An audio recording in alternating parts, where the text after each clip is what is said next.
Volume 1, Chapter 112, 19th of February, 1945. Jesus in the house of Lazarus. Martha speaks of the Magdalene.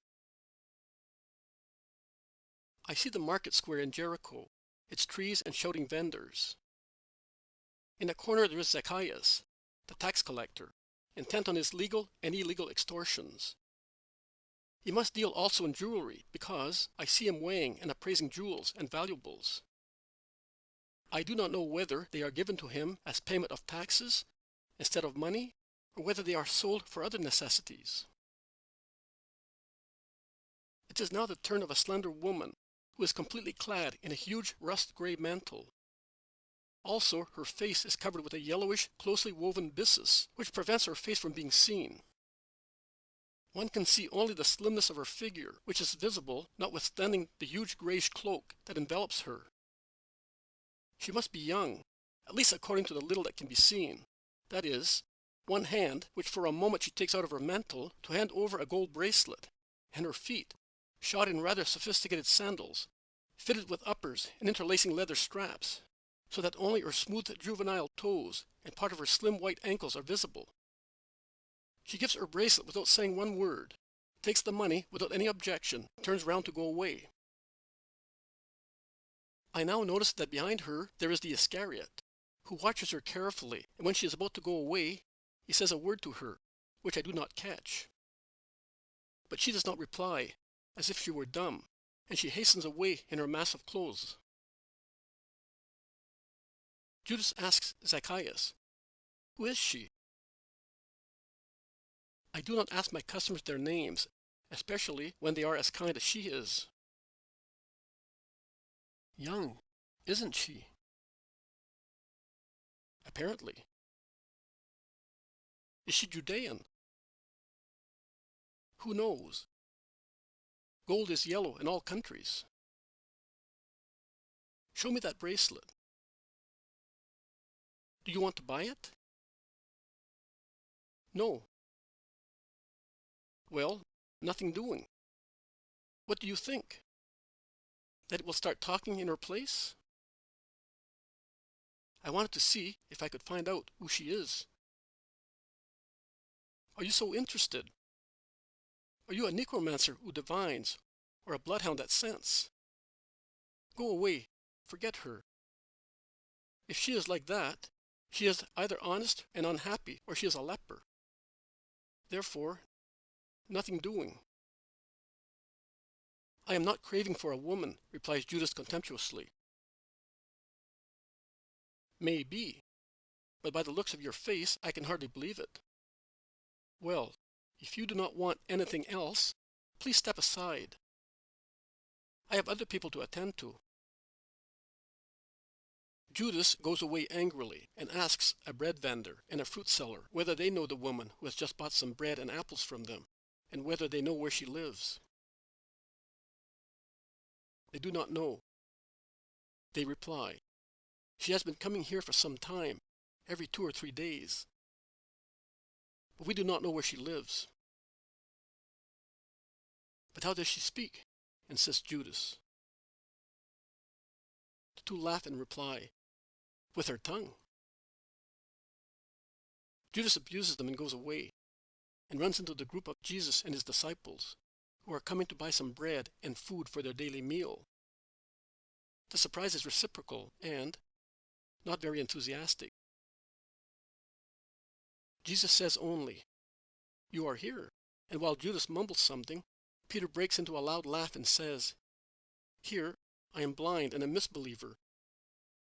I cannot see the vineyards, and I don't believe in the miracle."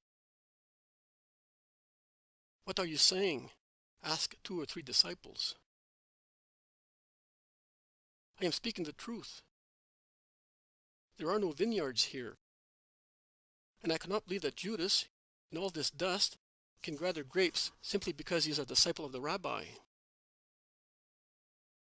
"Vintage finished a long time ago," replies Judas harshly. "And Kerioth is many miles away," concludes Peter. "You are attacking me at once. You are hostile to me." No, I am not such a fool as you think. That is enough, commends Jesus. He is severe. He addresses Judas. I was not expecting to see you here. I thought you would be in Jerusalem for the tabernacles. I am going there tomorrow. I have been waiting here for a friend of our family, who... Please, that is enough. Do you not believe me, Master? I swear. I did not ask you anything, and please do not say anything. You are here. That is enough. Are you thinking of coming with us, or have you still got business to attend to? Answer frankly. No, I have finished. In any case, that fellow is not coming, and I am going to Jerusalem for the feast. And where are you going? To Jerusalem. Today? I will be at Bethany this evening. At Lazarus' house? Yes, at Lazarus'. Well, I will come too. Yes, come as far as Bethany. Then Andrew, with James of Zebedee and Thomas, will go to Gethsemane to make preparations and wait for us all, and you will go with them. Jesus stresses the last words in such a way that Judas does not react. And what about us? Asks Peter. You will go with my cousins and Matthew, where I will send you, and will come back in the evening. John, Simon, Bartholomew, and Philip will stay with me. That is, they will go and announce in Bethany that the rabbi has come and will speak to the people at the 9th hour. They walk quickly across the barren countryside. There is an impending storm, not in the clear sky, but in their hearts. They are all conscious of it, and they proceed silently. When they reach Bethany, and coming from Jericho, Lazarus' house is the first one to be met, Jesus dismisses the group that is to go to Jerusalem, and then the other one which he sends towards Bethlehem, saying, Go and do not worry. Halfway, you will find Isaac, Elias, and the others. Tell them that I will be in Jerusalem for many days, and I expect them to bless them. In the meantime, Simon has knocked at the door and had it opened. The servants inform Lazarus, who comes at once. Judas Iscariot, who had gone a few yards ahead, comes back with the excuse of saying to Jesus, I have displeased you, Master. I realize it. Forgive me. And at the same time, through the open gate, he casts sidelong glances at the garden and at the house. Yes, it is all right. Go. Do not keep your companions waiting. And Judas must go. Peter whispers. He was hoping there might be a change in the instructions. Never, Peter. I know what I am doing. But bear with that man. I will try. But I cannot promise. Goodbye, Master. Come, Matthew, and you too. Quick. May peace be always with you. Jesus enters with the remaining 4, and after kissing Lazarus, he introduces John, Philip, and Bartholomew, and then dismisses them and remains alone with Lazarus. They go towards the house. This time, under the beautiful porch, there is a woman. She is Martha. She is swarthy and tall, although not quite so tall as her sister, who is fair-haired and rosy. But she is a beautiful young woman with a balanced and well-shaped plump body, a little dark head, a smooth brown forehead. Her eyes are kind, mild, dark, long-shaped, and as soft as velvet, between her dark eyelashes. Her nose is slightly turned down, and her small lips are very red against her dark cheeks. She smiles, showing strong snow-white teeth. She is wearing a dark blue woolen dress with red and dark green galloons round the neck and at the end of her wide short sleeves, from which two other sleeves unfold, of very fine white linen, tied and pleated at the wrists by a little cord. Her very fine white blouse shows also at the top of her breast, round the lower part of her neck, where it is held tight by a cord. As a belt, she is wearing a scarf of blue, red, and green, of fine cloth, which is tied around the upper part of her hips and hangs down her left side in a tuft of fringes. A rich and chaste dress. I have a sister, Master. Here she is, Martha. She is good and pious. She is the consolation and honor of the family and the joy of poor Lazarus. Before she was my first and only joy.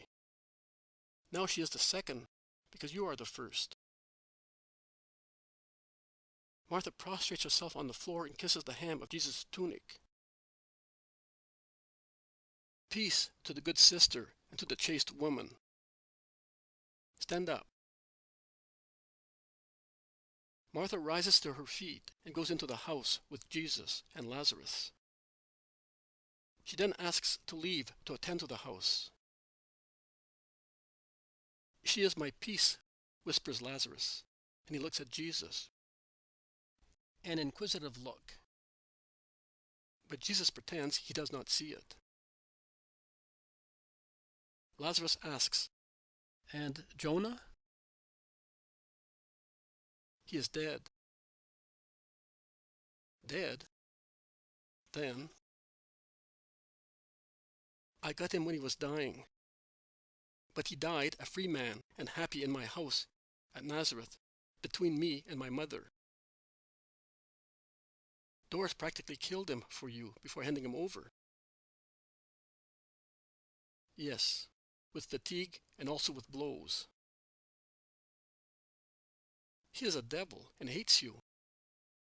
That hyena hates the whole world. Did he not tell you that he hates you?" "Yes, he did." "Distrust him, Jesus. He is capable of anything. Lord, what did Doris tell you? Did he not tell you to shun me? Did he not place poor Lazarus in a disgraceful light?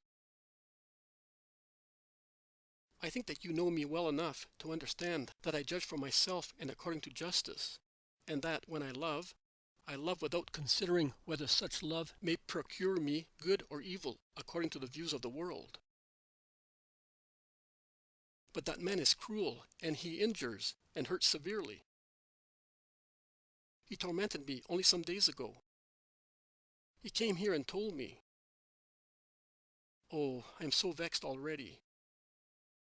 Why does he want to take you also away from me? I am the solace of those who are tormented and the companion of those who are forlorn. I have come to you also for that." "Ah, then you know." "Oh, shame on me." "No, why on you? I know. So what? Shall I anathematize you, who are suffering? I am mercy, peace, forgiveness, love for everybody. And what shall I be for those who are innocent? The sin for which you suffer is not yours. Shall I be pitiless towards you if I feel pity also for her? Have you seen her? I have. Do not cry." But Lazarus, his head resting on his folded arms on the table, is weeping, sobbing painfully. Martha appears at the door and looks in. Jesus nods to her to be silent. And Martha goes away with big tears running silently down her cheeks. Lazarus calms down little by little and apologizes for his weakness. Jesus comforts him, and since his friend wishes to withdraw for a moment, he goes out into the garden and walks among the flower beds, where some purple roses are still in bloom. Martha joins him shortly afterwards. Master, has Lazarus spoken to you? Yes, Martha, he has. Lazarus cannot set his mind at rest, since he is aware that you know and that you have seen her. How does he know? First, the man that was with you and says he is your disciple. The young one, tall, swarthy, clean-shaven. Then Doris. The latter lashed you with his contempt. The former only said that you had seen her on the lake, with her lovers. Do not cry for that. Do you think that I am unacquainted with your wound? I was aware of it since I was with the Father. Do not lose heart, Martha. Raise your heart and your head. Pray for her, Master. I pray, but I cannot forgive completely, and perhaps the Eternal Father rejects my prayer. You are right. You must forgive to be forgiven and heard. I already pray for her, but give me your forgiveness and Lazarus's. You, a good sister, can speak and achieve even more than I can. His wound is too fresh and sore for my hand to touch it, even lightly. You can do it. Give me your full, holy forgiveness, and I will. Forgive? We will not be able. Our mother died of grief through her ill deeds, and they were slight compared with the present ones. I see my mother's torture. It is always present to me, and I see what Lazarus is suffering. She is ill, Martha, and insane. Forgive her. She is possessed, Master. And what is diabolic possession but a disease of the spirit infected by Satan to the extent of denigrating into a spiritual diabolic being? How can certain perversions in human beings be explained otherwise? Perversions that make man much worse than beasts in ferocity, more lewd than monkeys in lust, and so on, and make a hybrid in which man, animal, and demon are mingled. That is the explanation of what amazes us as an inexplicable monstrosity in so many creatures. Do not weep. Forgive. I see. Because my sight is sharper than the sight of the eye or of the heart. I see God. I see. I tell you, forgive, because she is ill. Cure her, then. I will cure her. Have faith. I will make you happy. But forgive and tell Lazarus to forgive. Forgive her. Love her. Be on familiar terms with her. Speak to her as if she were like you. Speak to her of me. How do you expect her to understand you, the Holy One? She may not seem to understand, but my name, even by itself, is salvation. Get her to think of me and to mention my name. Oh, Satan runs away when a heart thinks of my name. Smile, Martha, at this hope. Look at this rose. The rain of the past days had spoiled it, but look, the sun today has opened it, and it is even more beautiful because the drops of rain on the petals adorn it with diamonds. Your house will be like that. Tears and sorrow, now, and later, joy and glory. Go, tell Lazarus, while I, in the peace of your garden, will pray the Father for Mary and for you. It all ends thus.